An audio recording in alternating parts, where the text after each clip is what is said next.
Hello दोस्तों। तो आज हम ये प्रॉब्लम देखेंगे। प्रॉब्लम का नाम है ल्यूक इज अ फूडी। तो गाइस, प्रॉब्लम का लिंक हम तुम्हें डिस्क्रिप्शन में दे देंगे, तुम वहां से प्रॉब्लम तक पहुंच सकते हो। और जैसा कि मेरी गारंटी रहती है तुमसे कि अगर तुम एंड तक इस वीडियो को देखोगे तो तुम्हें इस प्रॉब्लम के सॉल्यूशन का हर एक पार्ट समझ में आएगा। एट द एंड तुम्हें ऐसा फील होगा कि तुम यहाँ से कंसेप्ट को सीखे हो, ठीक है, ना कि तुम चीजों को रटे हो। तो ये मेरी गारंटी है तुमसे। बस तुम इतना करना कि तुम इन तक इस वीडियो को जरूर देखना।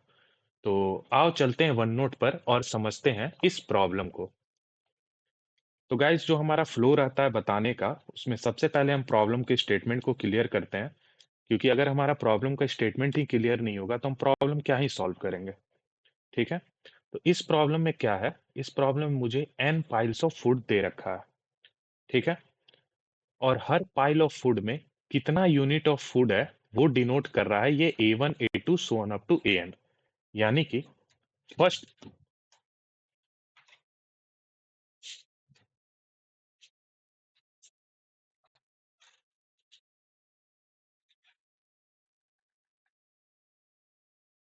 यानी कि फर्स्ट पाइल में मेरा A1 यूनिट ऑफ फूड है, सेकंड पाइल में मेरा A2 यूनिट ऑफ फूड है, and so on nth pile में मेरा AN यूनिट ऑफ फूड है। ठीक है। एक बंदा है जिसका कि नाम ल्यूक है। उसे इस बंदे को खाना बहुत पसंद है। ठीक है। तो ये क्या करेगा ना, ये फर्स्ट पाइल ऑफ फूड से स्टार्ट करेगा। ठीक है। और इस डायरेक्शन में वॉक करेगा और जितना यूनिट ऑफ फूड इसे मिलता जाएगा उससे ये खाता चला जाएगा। ठीक है। अब सपोज करो कि यहाँ पे एक वैल्यू AI है। ठीक है। तो ये बंदा AI यूनिट ऑफ फूड तक ईट कर चुका है। तो ये फिर यहाँ से बैक नहीं जा सकता है। कहने का मतलब ये है कि जो ल्यूक बंदा है वो इसी डायरेक्शन में मूव करके फूड को खाएगा और कभी बैक नहीं मुड़ेगा। यानी कि ऐसा नहीं कर सकता कि IH वाले यूनिट ऑफ फूड को खा ले और फिर पीछे आके A2 वाले यूनिट ऑफ फूड को खाए। ऐसा नहीं कर सकता वो। ठीक है। एक डायरेक्शन में बढ़ेगा तो खाते हुए चला जाएगा एंड तक। ठीक है। अब देखो, अब ल्यूक को किसी भी ith पाइल ऑफ फूड को अगर खाना है तो उसके पीछे एक कंडीशन हमें दे रखा है प्रॉब्लम में। और वो कंडीशन है V minus AI mod less than equal to X। ठीक है। ये कंडीशन दे रखा है, अगर ये कंडीशन हिट करेगा तभी ल्यूक जो है ये ith पाइल वाले फूड को हिट करेगा। अब इसमें जरा समझते हैं। ये x क्या है, तो x एक फिक्स्ड इंटीजर है जो कि मुझे इनपुट के दौरान दे दिया जाएगा। ठीक है। AI क्या है, तो AI कुछ नहीं, बस ये यूनिट ऑफ फूड है कि ith पाइल में कितना यूनिट ऑफ फूड है, वो डिनोट कर रहा है AI।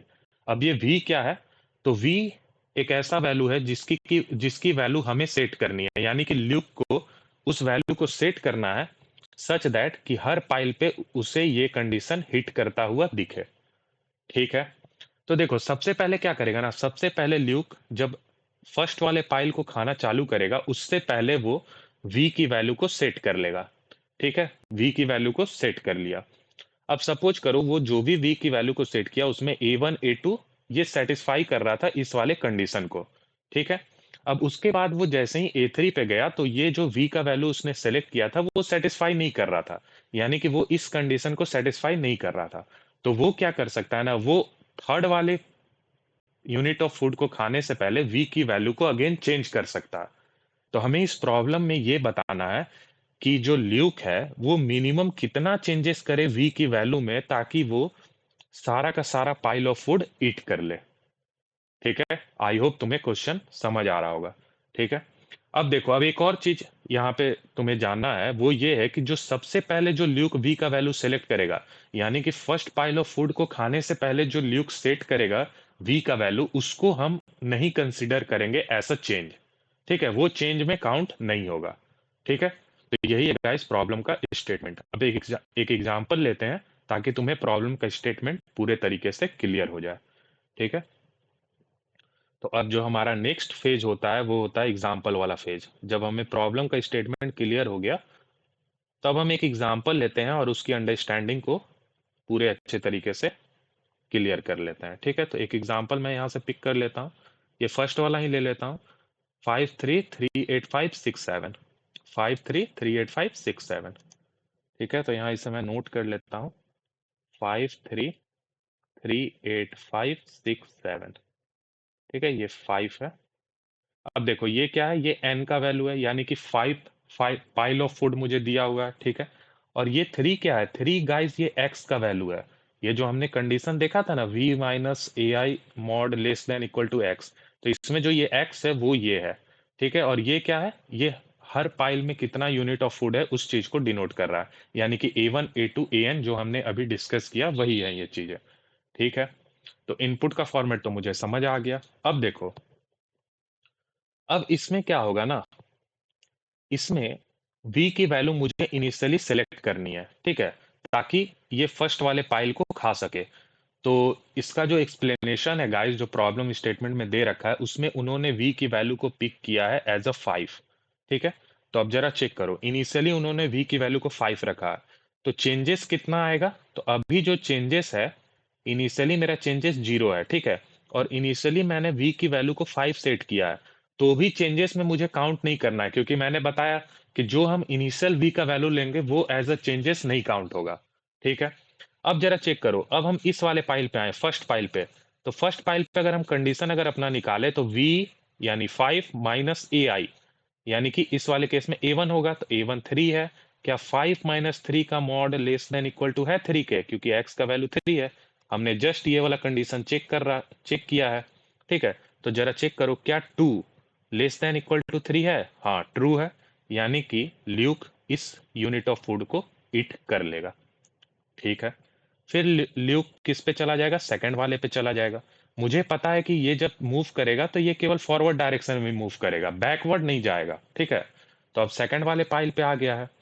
तो फिर अगेन हम चेक करेंगे, क्या मॉड ऑफ v का वैल्यू हमारा कितना है। देखो यहाँ मैंने गलती लिख दिया है, 8 नहीं होगा, सबसे पहले मुझे v की वैल्यू लिखनी है, ठीक है। तो इसे मैंने इरेज कर लिया। तो v का वैल्यू है हमारा 5 माइनस A2 का वैल्यू 8 है, modulo less than equal to 3 होना चाहिए। तो जरा अगर हम इस वैल्यू को निकालें तो ये आएगा -3 mod less than equal to 3। अब हमें पता है कि मॉड फंक्शन क्या करता है, नेगेटिव को पॉजिटिव में चेंज करता है, तो ये 3 लेस देन इक्वल टू 3 जो कि ट्रू है, यानी कि ल्यूक, एक सेकंड मैं कलर चेंज कर लेता हूँ, ल्यूक ने इसे ईट कर लिया था, अब ल्यूक जो है इस 8 यूनिट ऑफ फूड को भी ईट कर लेगा, ठीक है। अब वो जाएगा थर्ड पाइल के पास, थर्ड पाइल के पास जाएगा तो अगेन ये वाला कंडीशन को चेक करेगा। तो अब मैं डायरेक्ट इस कंडीशन को चेक करता हूँ।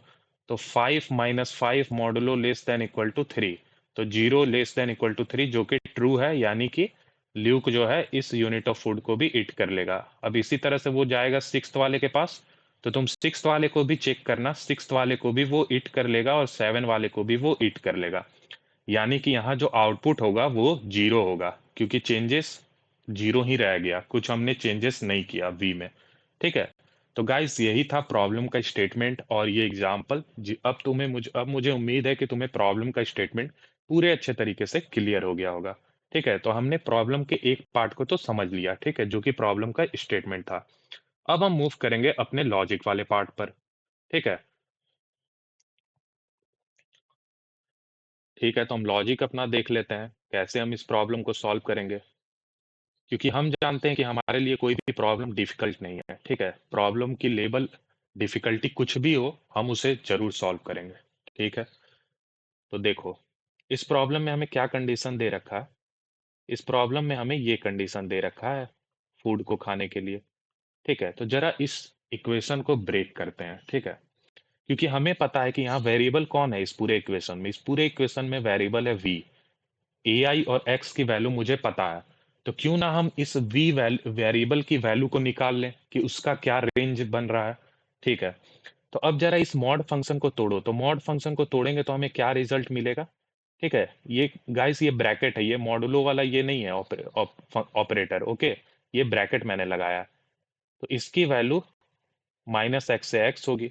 हमें पता है कि जब हमें इस तरह का कुछ दिया रहता है mod x less than equal to A, तो इसका मतलब क्या होता है, x less than equal to A, और ये क्या होगा, greater than equal to -a, ठीक है।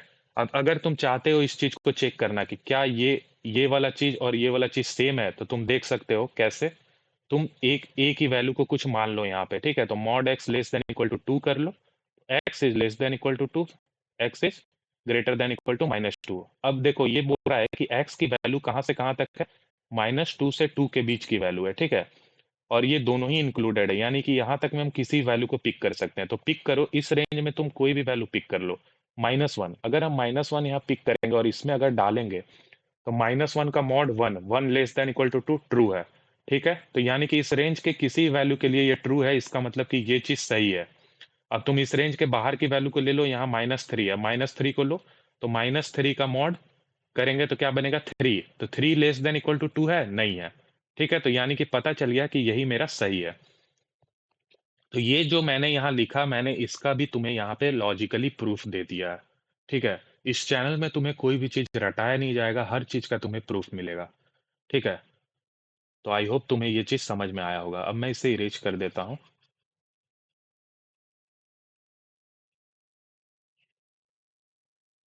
तो ये मैंने इरेज कर दिया इससे।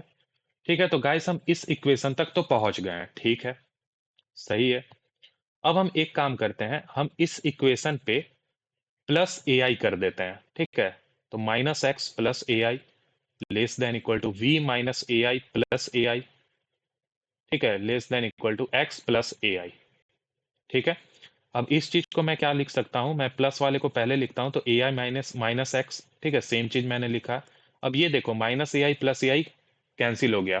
तो एक्चुअल में मैंने प्लस ए आई इसीलिए किया था ताकि मैं यहाँ पे केवल भी मुझे एट द एंड मिले, इसी कारण मैंने ये किया। ठीक है, तो v less than equal to x। एक सेकेंड, मैं पहले ए आई को लिखता हूँ। ठीक है, ए आई प्लस एक्स। तो हमें एट द एंड v का एक रेंज मिला है। ठीक है, और मुझे पता है कि मेरे इस प्रॉब्लम में वेरिएबल कौन है, वेरिएबल है v। ठीक है, तो मुझे v का कौन सा रेंज मिला, मुझे v का ये रेंज मिला ए आई माइनस एक्स से ए आई प्लस एक्स तक। ठीक है, अब देखो गाइस, यही जो मैंने अभी निकाला है ना, यही हमारे इस प्रॉब्लम को सॉल्व करेगा। देखो, कभी भी प्रॉब्लम में अगर कुछ इक्वेशन दिया रहे तो तुम चेक करो उसमें वेरिएबल कौन है, वेरिएबल की वैल्यू को निकाल लो इस इक्वेशन से। ठीक है, ये बहुत सारे प्रॉब्लम में इस तरह के कंसेप्ट यूज होंगे। एक बार गूगल के एक ऑनलाइन असेसमेंट में भी इस तरह का क्वेश्चन पूछा गया था, जिसमें हमें पहले मैथमेटिकल इक्वेशंस को सॉल्व करना था और वो वेरिएबल के वैल्यू को निकालना था। ठीक है, तो वो सारे क्वेश्चंस भी हम देखेंगे गाइस धीरे धीरे करके, बहुत सारी प्लेलिस्ट मैं निकालूंगा इस चैनल पे। ठीक है, तो ये इक्वेशन मुझे मिल गया। ठीक है,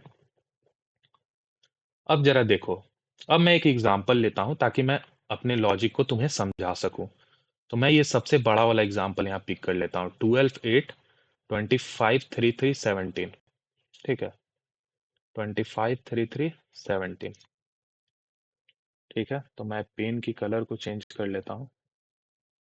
12 8 25 3 3 17। अब आगे की वैल्यू को हम पिक करते हैं, 8 6 1 16 15। 8 6 1 16 15। 8 6 1 16 15, और एक वैल्यू 25 भी था। ठीक है, if I am not wrong. ठीक है,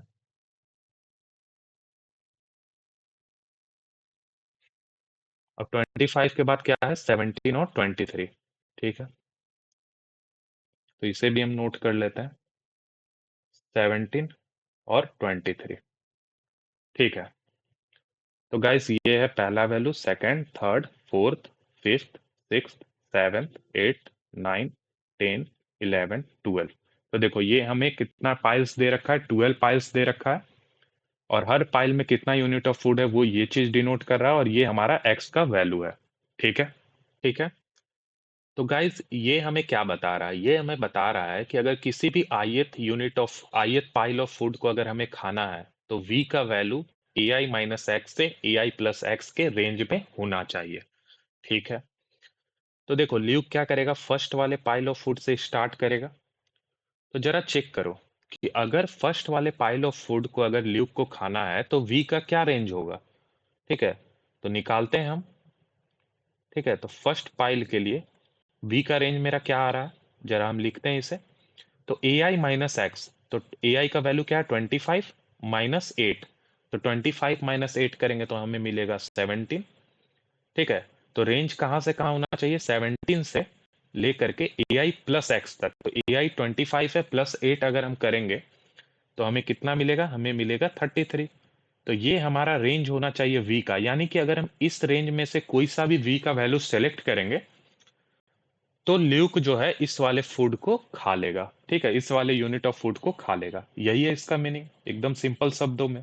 ठीक है, अब जरा आते हैं हम सेकंड वाले पाइल पे। ठीक है, अगर इस पाइल को अगर ल्यूक को खाना है तो इसके लिए क्या v का क्या रेंज होना चाहिए? तो अगेन निकाल लो ए आई माइनस एक्स। तो ए आई माइनस एक्स अगर हम करेंगे तो क्या मुझे मिलेगा? 3 - 8 यानी कि -5। ठीक है, और ए आई प्लस एक्स करेंगे तो क्या मिलेगा? 8 + 3 11, यानी कि सेकेंड पाइल ऑफ फूड को अगर ल्यूक को खाना है तो उसका रेंज है -5 से 11। ठीक है, अब देखो अभी हमने दो पाइल के लिए लिखा है कि रेंज क्या आ रहा है वी का। अब जरा इन दोनों पाइल को पहले हम चेक करते हैं, फिर हम आगे की पाइल को देखेंगे। ठीक है, क्या हम चेक करेंगे? तो देखो, एक मैं नंबर लाइन ड्रॉ करता हूं। ठीक है, ये नंबर लाइन है हमारा। ये सेकंड पाइल का रेंज क्या है? -5 से 11। तो लेट्स सपोज करो -5 यहाँ आ रहा है और 11 यहाँ आ रहा है। ठीक है, और ये जो फर्स्ट पाइल है इसका रेंज क्या आया वी का? 17 से 33 की तरफ। तो लेट सपोज करो यहाँ हमने 17 दिखाया, क्योंकि 17 क्या होगा? 11 से आगे रहेगा, तो इसी कारण मैंने यहाँ दिखाया। अब 33 कहाँ आएगा? कहीं इधर आएगा 33। ठीक है, तो यानी कि फर्स्ट वाले पाइल का रेंज है मेरा ये वाला। ठीक है, सॉरी, यहाँ से हमें स्टार्ट करना है, और ये फर्स्ट पाइल का रेंज है, और सेकंड पाइल का रेंज है मेरा ये वाला। ठीक है, ये चीज हमें समझ में आ गया। अब ये मैंने क्यों ड्रॉ किया, तो तुम देखो, जब ल्यूक फर्स्ट वाले पाइल को खाना चाहेगा तो उसे वी का वैल्यू सेलेक्ट करना है इस रेंज में से, यानी कि 17 में से 33 के बीच में बी का वैल्यू होना ही चाहिए, तभी वो फर्स्ट पाइल को खा पाएगा। लेकिन जब उसे सेकंड पाइल को खाना है तो रेंज चाहिए -5 से 11। अब जरा तुम चेक करो कि फर्स्ट पाइल के रेंज और सेकंड पाइल के रेंज में कुछ भी कॉमन नहीं है। कुछ भी कॉमन नहीं है, इसका मतलब ये है कि जब ल्यूक इस वाले पाइल को खा लेगा और जब सेकंड पाइल पे आएगा तो मुझे वी की वैल्यू को चेंज करना पड़ेगा। समझ रहे हो, इसका मीनिंग ये है। क्यों? क्योंकि देखो, फर्स्ट वाले पाइल पे रेंज है 17 से 33, तो ल्यूक को इन्हीं में से कोई वैल्यू सेलेक्ट करना होगा। तो लेट सपोज करो वी की वैल्यू ल्यूक सेलेक्ट कर लेता है 18। ठीक है, इनिशियली तो 18 सेलेक्ट करेगा, तो देखो इस रेंज के बीच में है, तो वो क्या करेगा? वो फर्स्ट पाइल ऑफ फूड को तो खा लेगा। लेकिन जब सेकंड पाइल के पास आएगा तो उसके पास अगर आएगा इस वी की वैल्यू को लेकर के, जो कि 18 है, जो कि मैंने इस वाले रेंज से लिखा है 17 से 33 के बीच से, तो उसको अगर हम लेंगे तो वो फिर इस वाले सेकंड पाइल ऑफ फूड के रेंज को नहीं सेटिस्फाई कर पाएगा, है ना? क्योंकि सेकंड पाइल के लिए वी का वैल्यू -5 से 11 होना चाहिए था, लेकिन ल्यूक ने सेलेक्ट क्या कर रखा है इनिशियली? 18। तो यानी कि जब वो सेकंड पाइल पाएगा तो श्योर है कि उसे वैल्यू को चेंज करना ही पड़ेगा, कोई अदर ऑप्शन नहीं है। समझ रहे हो मेरी बात?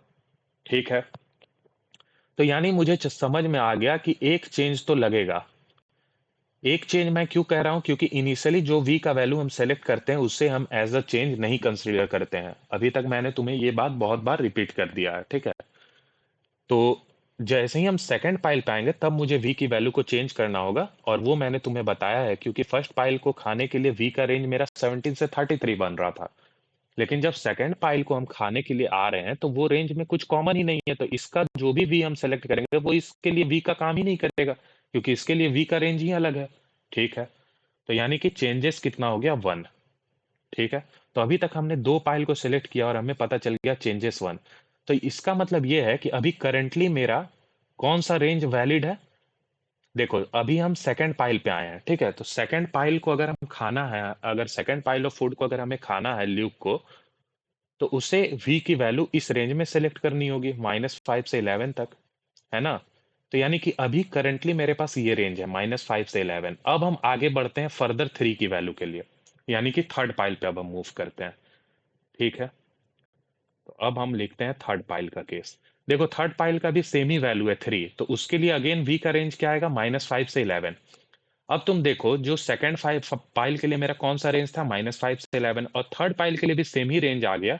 यानी कि सेकंड पाइल के लिए हम जो भी v का वैल्यू सेलेक्ट किए होंगे वो सेम हम यूज कर सकते हैं थर्ड वाले पाइल के लिए भी। इसका यही मतलब है, क्योंकि दोनों का रेंज क्या है? दोनों का रेंज ही ओवरराइड कर रहा है, यानी कि दोनों के रेंज ही कॉमन है। ठीक है, तो यानी अब कोई चेंजेस यहां नहीं लगेगा। ठीक है, समझ आ रहा है मुझे? अब जरा इस वैल्यू पे आओ। अब जैसे ही तुम इस वैल्यू पे आओगे तो तुम्हें पूरा का पूरा लॉजिक चमक जाएगा। ठीक है, तो अब हम किस पे आ गए हैं? अब हम 17 पे आ गए हैं। ठीक है, यानी कि मेरा ये फोर्थ पाइल है। ठीक है, मेरा ये फोर्थ पाइल है। फोर्थ पाइल का जरा रेंज लिखना। ए आई माइनस एक्स, तो 17 - 8 8। 17 - 8 कितना होगा? 9 होगा। ठीक है, और 17 + 8 कितना होगा? 25 होगा। ठीक है, अभी देखो तुम, हमारा करंट रेंज क्या था? यानी कि थर्ड पाइल तक में मेरा कौन सा वैलिड रेंज था? -5 से 11 वाला वैलिड था। ठीक है, -5 से 11 वाला मेरे लिए वैलिड था। ठीक है, अब जैसे ही हम फोर्थ पाइल पाइल पे आए तो फोर्थ पाइल का जो रेंज है उसे जरा नंबर लाइन पे लोकेट करो। तो देखो 9 यहाँ कहीं आएगा, क्योंकि देखो पहला 9 है और दूसरा 25 है, 25 कहीं यहाँ आएगा।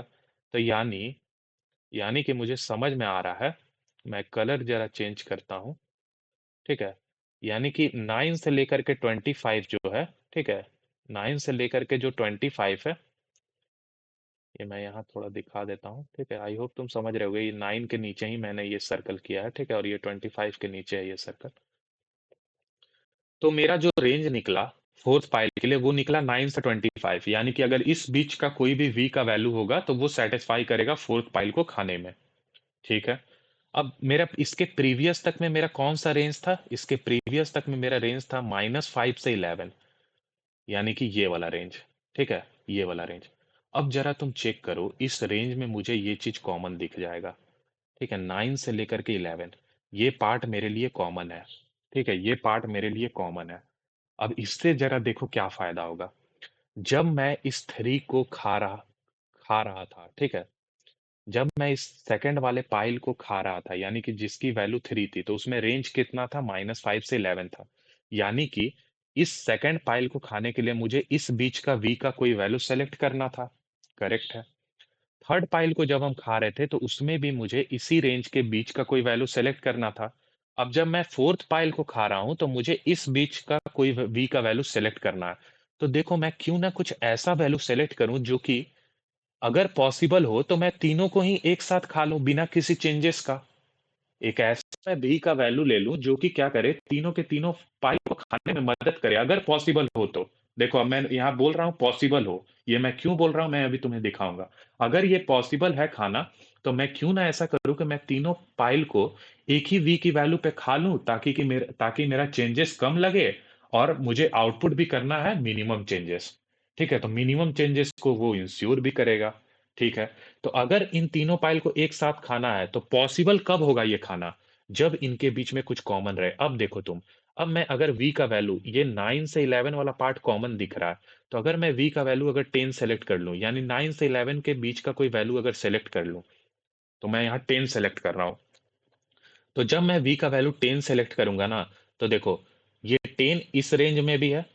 ठीक है, 10 सेकंड पाइल के भी रेंज में है, 10 थर्ड पाइल के भी रेंज में है, 10 फोर्थ पाइल के भी रेंज में है। इसका मतलब ये है कि मुझे अब इन तीनों पाइल को खाने में वी की वैल्यू को चेंज करने का जरूरत नहीं है, क्योंकि वी 10 अगर सेट है तो ये इंश्योर कर रहा है कि हम तीनों पाइल पाइल को एक साथ खा लेंगे।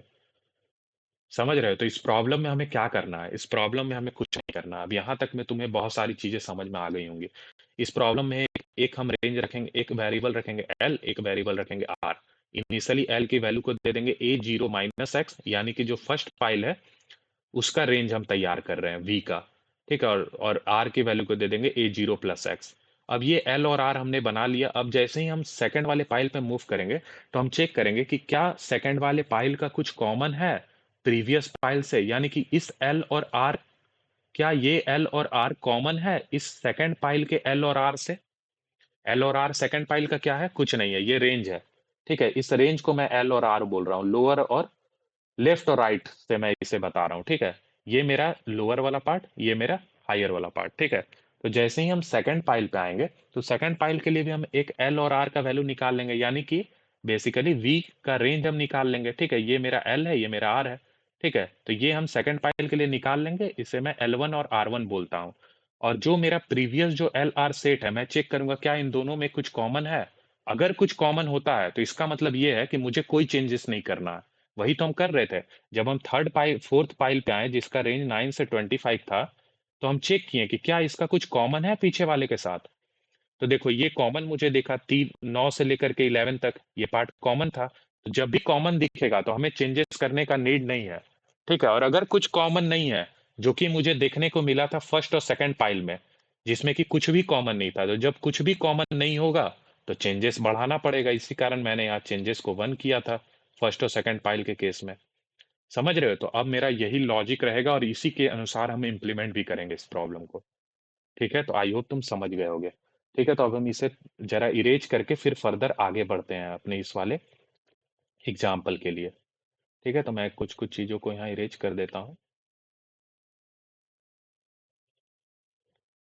तो ये मैं इरेज कर रहा हूँ। ठीक है,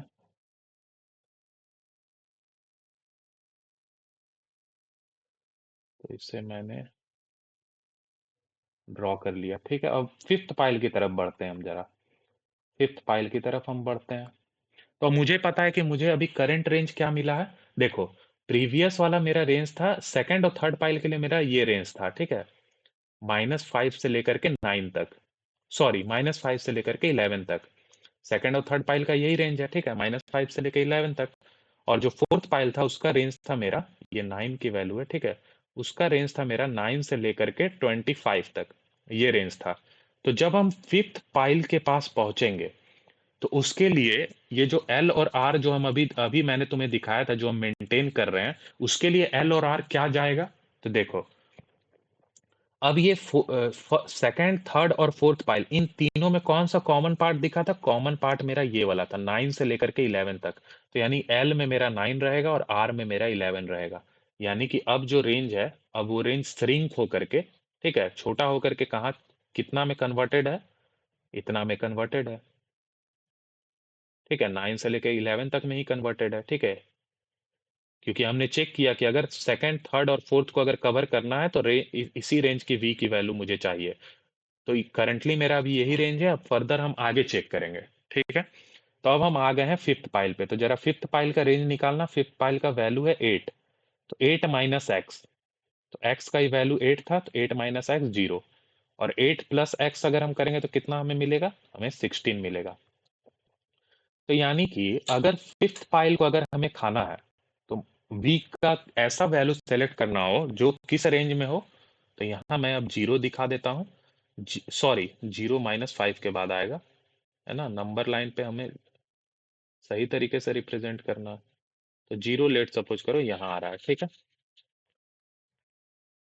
ठीक है, तो फिफ्थ पाइल का रेंज क्या हो जाएगा? 0 से 16, 16 कहीं यहाँ आ जाएगा। ठीक है, तो ये हो गया मेरा फिफ्थ वाले पाइल का रेंज, 0 से 16। तो अब तुम अगेन चेक करो, तुम्हारा प्रीवियस रेंज क्या था? प्रीवियस एल और आर ये था। और ये जो है, तुम जो फिफ्थ पाइल के लिए जो एल और आर निकला उसे मैं L1 और R1 दिखा रहा हूँ। तो अगर तुम्हें फिफ्थ पाइल को खाना है तो इस रेंज का वैल्यू लेना है। और हमने चेक कर रखा है कि फोर्थ पाइल तक हमें फूड को अगर खाना था तो सही रेंज मुझे क्या मिल रहा था? एल से आर मिल रहा था। ठीक है, तो अब अगेन देखो, ये L1 R1 के अंदर ही है ये एल और आर। समझ रहे हो? तो यानी कि जो हमने वैल्यू v का सेलेक्ट किया था ना 10, अभी हमने बताया था ना 10, अगर हम ये 10 सेलेक्ट करेंगे तो ये सेकंड पाइल को भी कवर करेगा, थर्ड पाइल को भी कवर करेगा, फोर्थ को भी और फिफ्थ को भी। यानी मुझे कोई चेंजेस करने का जरूरत नहीं है, क्योंकि ये जो फिफ्थ पाइल का जो रेंज निकला है L1 से R1, वो उसी के अंदर हमारा प्रीवियस वाला रेंज है L से R। तो कॉमन मुझे दिख रहा है, दोनों ओवरलैप कर रहा है। तो यानी कि मुझे चेंजेस करने का जरूरत नहीं है। अब मैं क्या करूंगा, ये जो अपना रेंज है एल से आर उसे अपडेट कर दूंगा। तो अपडेट मुझे किस में करना है? तो देखो, सब इन दोनों में कॉमन पार्ट कौन सा आएगा? ये वाला पार्ट, एल से आर वाला। तो ये जो वैल्यू है वही अपडेटेड रहेगा। ठीक है, तो इस तरह से फिफ्थ पाइल भी कवर हो गया। अब सिमिलरली तुम सिक्स्थ पाइल पे आओ। ठीक है, सिमिलरली तुम सिक्स्थ पाइल पे आओ और सेवेंथ पाइल पे जाओ एंड सो ऑन। इसी तरह से तुम्हें आगे चेक करना है। अब मुझे उम्मीद है कि तुम्हें समझ में आ रहा होगा कि कैसे हम चीजें कर रहे हैं। ठीक है, मैं यहाँ पर भी रुक सकता हूँ क्योंकि तुम्हें सारी चीजें समझ में आ गई होगी और मुझे जो बताना है वो भी मैंने तुम्हें समझा दिया है। बट एक दो पाइल्स और हम चेक कर लेते हैं ताकि तुम्हें कोई दिक्कत ना हो। ठीक है, सिक्स्थ पाइल पे हम आते हैं। सिक्स्थ पाइल को चेक करो। सिक्स्थ पाइल का वैल्यू है 6। तो रेंज क्या आ जाएगा? -2 से लेकर के 6 + 8 14 तक। ठीक है, तो जरा इसे अब ड्रॉ करो। ठीक है, तो मैं इस वाले को हटा देता हूँ अभी। इसको मैंने हटा दिया है यहाँ से। अब सिक्स्थ पाइल के लिए हम ड्रॉ कर लेते हैं। तो -2 कहाँ आएगा? -2 कहीं इधर आएगा। ठीक है, यहाँ मैं -2 लिख दे रहा हूँ। और 14 कहाँ आएगा? तो 14 कहीं इधर आएगा। ठीक है, 14 यहाँ आ गया। तो ये मेरा रेंज बना। अब अगेन तुम देखो, ये जो रेंज बना है L1 R1, वो अगेन क्या है? इसी के अंदर मेरा LR भी है। तो यानी कि जो V का वैल्यू हम 10 जो सेलेक्ट करेंगे वो इस पाइल को भी कवर कर लेगा। एंड सो ऑन गाइस, इसी तरह से हमें बढ़ते चलना है। अब लेट सपोज करो एक ऐसा रेंज मिल जाता जो कि यहाँ आ जाता। ठीक है, जो कि यहाँ आ जाता। ठीक है, अगर ये L1 और R1 मान लो कोई एक ऐसा वैल्यू है जिसका कि रेंज मुझे ये दिखा, और ये LR यहाँ है, तो हम देख सकते हैं कि ये वाला दोनों में कुछ भी ओवरलैपिंग नहीं है। तो इसका मतलब ये है कि मुझे अब एक चेंज अप्लाई करना है। ठीक है, चेंजेस को हम इंक्रीमेंट करेंगे, और जो ये L और R का जो हम ट्रैक रख रहे हैं इसको हम अपडेट करेंगे करंट वाले से। क्योंकि अब जो प्रीवियस LR था वो काम नहीं कर रहा है इस वाले के लिए। तो मुझे जो अब जो करंट रेंज आ रहा है उसको उससे अपडेट करना है, ताकि आगे की वैल्यू के लिए हम फर्दर इस ओवरलैपिंग वाले कंसेप्ट को अप्लाई कर सकें। तो यानी कि L1 और R1 का जो भी वैल्यू होगा उससे हम इसे अपडेट कर देंगे। ठीक है, तो इस तरह से गाइस हम इस प्रॉब्लम का सॉल्यूशन आसानी से निकाल लिए हैं। ठीक है, अब मुझे उम्मीद है कि तुम्हें कुछ भी डाउट नहीं रहा होगा, क्योंकि मैंने अपना बेस्ट दिया है तुम्हें समझाने के लिए। तुम्हें गाइस यूट्यूब पे इतना अच्छा तरीके से कोई भी कोड फोर्सेस के प्रॉब्लम का सॉल्यूशन नहीं देगा। ठीक है, लेकिन मेरा उद्देश्य ये है कि तुम्हें कोई भी प्रॉब्लम सिखाऊं तो तुम इस प्रॉब्लम के बेस्ड पे 1000 ऐसे सवाल कर सको। तुम्हारा डाउट रहता है तो तुम कमेंट कर देना। ठीक है, तो आओ इसे अब हम जैसे जैसा हमने बताया उसी तरीके से हम इसे कोड भी कर देंगे। तो सबसे पहले हमें n लेना है, तो हम n ले लिए, x ले लिए। ठीक है, सीन कर लेंगे इन दोनों वैल्यू को। n और x को हमने सीन कर लिया। अब मुझे वो पाइल यूनिट ऑफ फुट्स चाहिए, हर पाइल में कितना यूनिट ऑफ फुट्स है, तो उसके लिए हमने एक एरे ले लिया। ठीक है, तो ये हमारा एरे हो गया। ठीक है, ये हमारा वही यूनिट ऑफ फुट्स है जो कि हमने एज एन इनपुट ले लिया है। ठीक है, अब हमारा लॉजिक क्या था? लॉजिक हमारा क्या था कि सबसे पहले हमें एल और आर रखेंगे। एल और आर क्या बता रहा है कि फर्स्ट पाइल को अगर लूप को खाना है तो उसके लिए वी जो वेरिएबल था उसका वैलिड रेंज क्या आ रहा है। तो उसकी वैलिड रेंज का लेफ्ट वैल्यू मैं एल में डाल रहा हूं, तो यानी कि A0 - X जो हमने देखा है, और राइट वैल्यू मैं आर में डाल रहा हूं। ठीक है, तो A0 + X। ठीक है, A0 + X, ये होगा रेंज। ठीक है, और मेरा जो चेंजेस था, जो कि मिनिमम चेंजेस मुझे आउटपुट करना है, तो मैं ये चेंजेस नाम के वेरिएबल को इनिशियली 0 रखूंगा।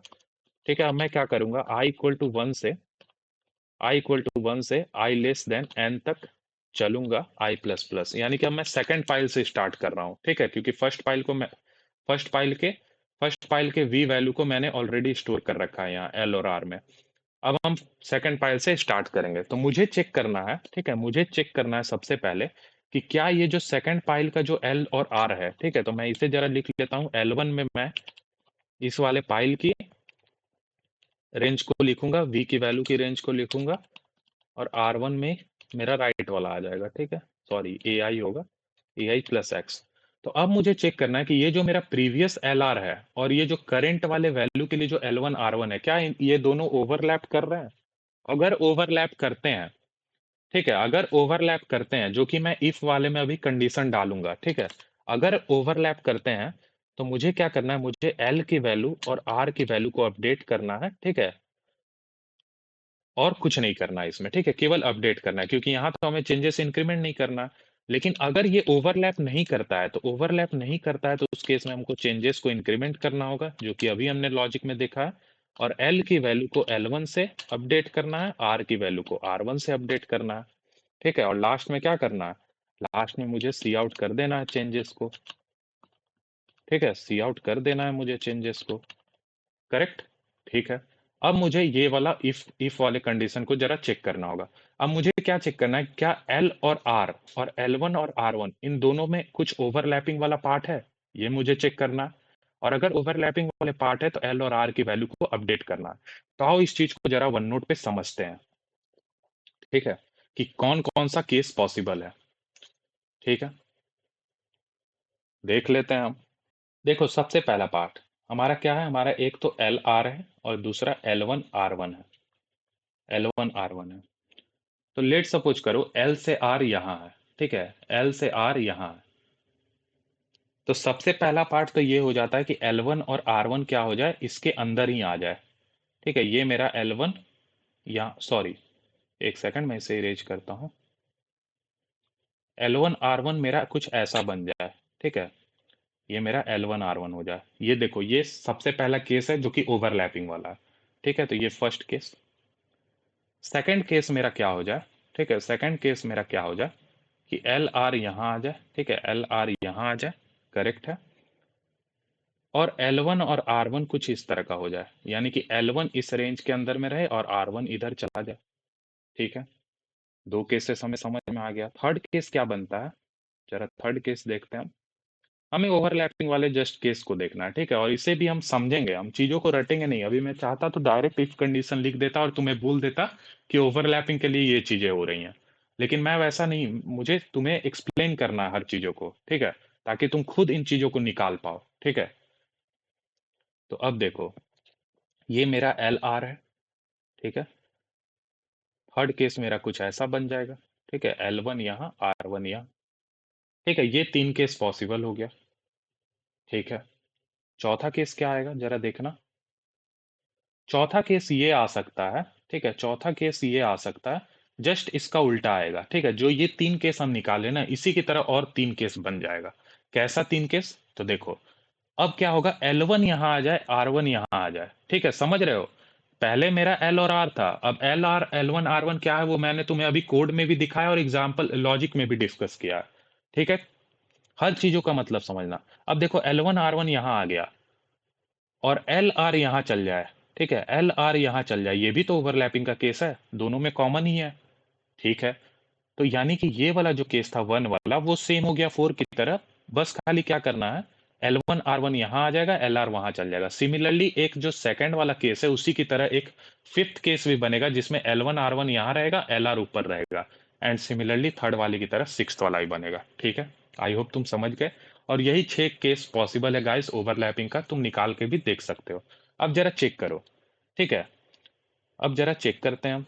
ये तीनों केस क्या है, फर्स्ट सेकंड और थर्ड केस को देखना, ठीक है, फर्स्ट सेकंड थर्ड केस को देखना, ये तीनों में ओवरलैपिंग है। ठीक है, तो मैं कुछ ऐसा कंडीशन लिखूं कि जिससे कि ये तीनों ही कवर हो जाए।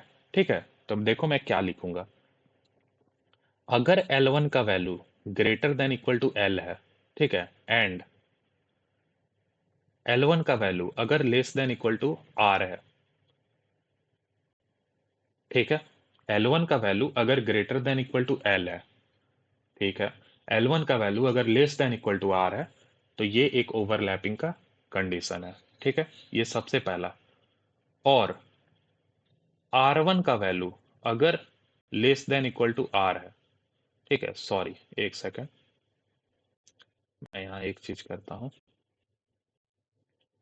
R1 का वैल्यू अगर greater greater than equal to L है, एंड अगर R1 का value less than equal to R है, ठीक है, देखो ये कंडीशन मैंने लिखा है।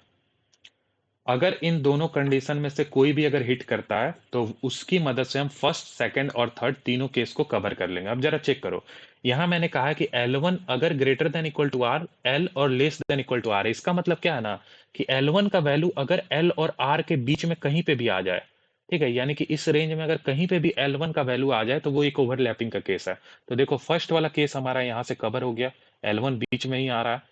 और देखो सेकंड वाला केस भी कवर हो गया, क्योंकि L1 हमारा बीच में आ रहा है LR के। लेकिन थर्ड वाला केस कवर नहीं हो रहा है, तो ये थर्ड वाला केस को कवर करने के लिए हमने एक और कंडीशन के साथ ये चीज लिखा है कि R1 greater than equal to L और less than equal to R। इसका मतलब क्या है कि R1 का वैल्यू अगर L और R के बीच में आ रहा है, तो देखो यहाँ R1 बीच में आ रहा है, यानी कि इन तीनों केस को हमने कवर कर लिया जस्ट इस वाले लॉजिक से। ठीक है, अब देखो, अब बाकी का जो फोर्थ फिफ्थ और सिक्स्थ वाला जो केस बनेगा, वो मैंने तुम्हें बता रखा है कि जस्ट मुझे L और R को क्या करना है, चेंज करना है L1 और R1 से, बस खत्म। तो कुछ नहीं, यहाँ जो L1 greater than equal to L लिख रहे हैं, वो जो हम फोर्थ फिफ्थ सिक्स्थ के लिए जो केस बनाएंगे, उसमें हम लिखेंगे L greater than equal to L1। ठीक है, L less than equal to R1, R को R1 से चेंज करना है, ठीक है, और L1 को L से चेंज करना है, बस हमारा वो भी कंडीशन कवर हो जाएगा। तो ओवरलैपिंग का कंडीशन भी मुझे उम्मीद है कि गाइस तुम्हें समझ में आ गया होगा। तो अब हम इफ कंडीशन को जल्दी से यहाँ अपडेट करते हैं, ठीक है। तो अगर L1 की वैल्यू, यहाँ मैं एक ब्रैकेट स्टार्ट करता हूँ, अगर L1 की value greater than equal to L है एंड अगर L1 less than equal to R है, ठीक है, पहला कंडीशन। ठीक है, दूसरा कंडीशन जो हमने अभी देखा था, अगर R1 की value greater than equal to L है, ठीक है, एंड अगर R1 की value less than equal to R है, ठीक है, ये हो गया मेरा। अगर इन दोनों में से कोई भी हिट करेगा तो वो ओवरलैपिंग का केस है। अब फोर्थ फिफ्थ सिक्स्थ केस को कवर करने के लिए मुझे क्या लिखना है, मैं जस्ट इसे ही कॉपी कर लेता हूँ। जस्ट मुझे चेंज करना है R1 को R से, L1 को L से। ठीक है, तो मैं इस चीज को ही यहाँ कॉपी करके डाल दूंगा। ठीक है, अब मुझे क्या करना है, L1 को L बनाना है और जो L था उसे L1 कर देना है। L बना लो, R को R1 कर दो, 1 हटा दो, यहाँ 1 लगा दो, ये 1 हट जाएगा, यहाँ 1 लग जाएगा। ठीक है, तो ये ओवरलैपिंग का केस हो गया गाइस। तो जब भी ओवरलैप करता है तो मुझे एल और आर की वैल्यू को अपडेट करना है। तो अब जरा एक चीज, एक बार और हमें वन नोट पे जाना पड़ेगा। ठीक है, अब जरा चेक करते हैं हम। मैं यहाँ पे एक ही केस लूंगा, उससे ही तुम्हें सारी चीजें समझ में आ जाएंगी। ये मेरा एल और आर का रेंज रहा, ठीक है, और ये मेरा L1 और R1 का रेंज रहा, तो L1 और R1 का रेंज रहा। तो इसमें कौन सा पार्ट कॉमन है गाइस? तो कॉमन वाला पार्ट मेरा इतना है। ठीक है, कॉमन वाला पार्ट मेरा इतना है, तो मुझे ये वैल्यू चाहिए। ठीक है, यानी कि जो कॉमन वाला पार्ट है वही मुझे स्टोर करना है एल और आर में। तो ये देखो मैं कैसे निकालूंगा। ये मैं सिंपल निकाल सकता हूँ, एल की वैल्यू को मैं अपडेट कर सकता हूँ। किस वैल्यू से? एल की वैल्यू को मैं अपडेट कर सकता हूँ maximum of L comma L1। ठीक है, और आर की वैल्यू को मैं अपडेट कर सकता हूँ minimum of R comma R1। अब जरा चेक करो, क्यों मैंने एल को maximum of L comma L1 लिखा। हर चीजों को गाइस समझना है, किसी भी चीज को रटना नहीं है हमें। तो देखो, जब ओवरलैपिंग हो रहा है, ठीक है, तो देखो ये एल यहाँ है, L1 यहाँ है। तो अगर ओवरलैपिंग हो रहा है तो इसका मतलब जो आगे वाला वैल्यू है वो मुझे पिक करना है एल के लिए, है ना। एल अगर यहाँ है, L1 अगर यहाँ है, तो ये जो इतना पार्ट है ये मेरे काम का नहीं है, इसमें कुछ भी ओवरलैपिंग नहीं है। तो मुझे ये पार्ट हटाना है, तो मैं कैसे हटाऊंगा? मैं मैक्सिमम वाला लूंगा। तो देखो ये L1 को कवर करेगा। इस एग्जाम्पल से बस जरा चेक करते चलो। अब देखो अगेन, आर मेरा यहाँ है, R1 मेरा यहाँ है, तो मुझे पता है कि आर से R1 के बीच का वैल्यू मेरे कोई ओवरलैपिंग वाले पार्ट में नहीं आएगा। तो मुझे कौन सा वैल्यू लेना है? छोटा वाला लेना है। तो इसी कारण minimum of R comma R1।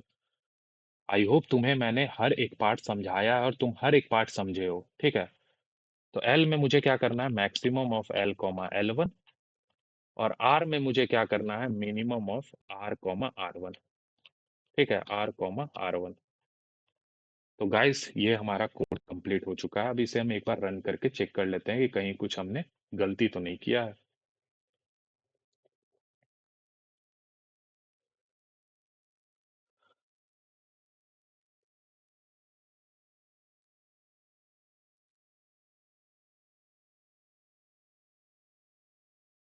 तो ये देख सकते हो गाइस, गिवन टेस्ट केस पास कर गया। तो गाइस तुम देख सकते हो कि गिवन टेस्ट केस तो पास हो गया है। करंटली कोड फोर्सेस अनअवेलेबल है। तो मैं कहूँगा कि तुम खुद से इस कोड को करो, ठीक है, और सबमिट करने का ट्राई करो। ठीक है, तो गाइस अगर तुम्हारा कुछ भी डाउट रह गया हो तो तुम कमेंट कर देना। So and guys please channel को यार सब्सक्राइब करो, ठीक है, ज़्यादा से ज़्यादा लोगों तक शेयर करो ताकि मैं और भी अच्छी अच्छी प्लेलिस्ट तुम्हारे लिए लेके आऊँ। So thank you guys.